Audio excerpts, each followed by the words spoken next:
from Downing Street, but we heard what the Prime Minister had to say just a few seconds earlier. To discuss this, I'm now joined by a senior consultant at the University of Exeter, Dr. Bharat Pankania. Bharat, afternoon. What do you make of this? 100,000 deaths. Sadly, this hasn't come as a surprise, has it? No, and it's very, very sad. I remember I was on air when we had the first death in Reading, and I never thought I would be sitting here talking about the 100,000th death plus. 100,000 equals a Wembley Stadium full of people and more. Wembley Stadium's capacity is about 80,000 or so. So it is a very sad day, and there is a lot of grief, anger, sadness in the community. Prime Minister Johnson said, when all this is over, we will rebuild and get together and honour and recognise the efforts of everyone. I would say you need to start working right now, not when it is all over. There is a lot of sadness in the community. But he said also, when this is all over, lessons will have been learned. What lessons, Bharat?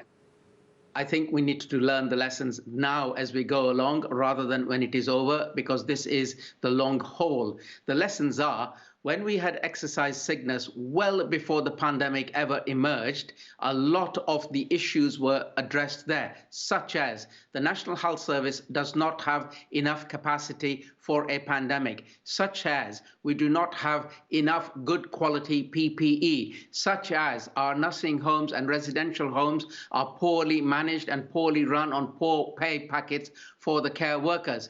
All of those things were in exercise sickness, which were ignored. And it is a shame. And as a result of ignoring such expensive exercises, we are where we are today. 25,000 deaths in the last 3 weeks. Is it going to get worse? And bearing in mind, the Prime Minister's marked the fact that we've reached this grim milestone, hasn't actually talked about future solutions. Yes, and also one more point, if I may, and I don't really want to sit here criticizing upon criticizing, but Prime Minister Johnson said that once the vaccines have sorted this problem out, I am sorry to say the vaccines will not sort the problem out. It is one armamentum amongst many that we need to implement and carry on implementing so that we come out of this safer. Bharat, obviously this is an unprecedented time. And so many people have experienced so much grief. And I have been talking all afternoon to one campaigner who is calling for a public inquiry right now into the way the government has handled this pandemic. Is that too soon to do that? Or do you agree that actually the government really should be held to account as soon as possible?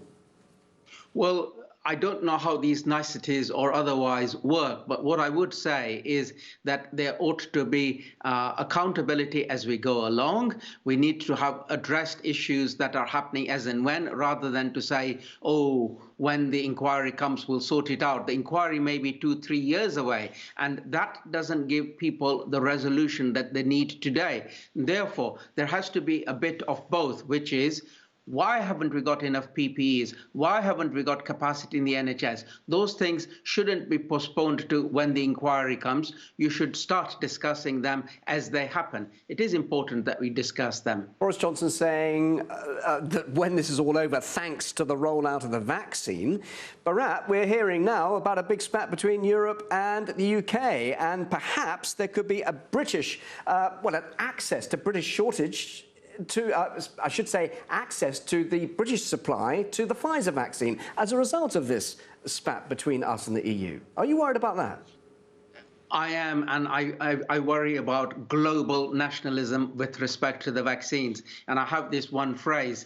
Ancient Sanskrit scripts say, Vasudevai Kutumbam, which means the world is my family. And we really need to act as if the world is our family. In other words, if I assiduously immunize my population in the United Kingdom to 60, 70, 80% and leave the rest of the world unimmunized, it is not going to work. We need to immunize together. It is better that we are all immunized 30, 40, 50% together and carry on immunizing rather than say, I'm okay, you people find your own way. Because if you do that, what will happen is the virus keeps on mutating, changing, and you could lead to the emergence of a more mutant strain, a different strain. Therefore, it is in our own self-interest to immunize globally and take part in doing it. Dr. Bharat Pankania, thank you very much indeed for being with us live here on Thank you. RTK.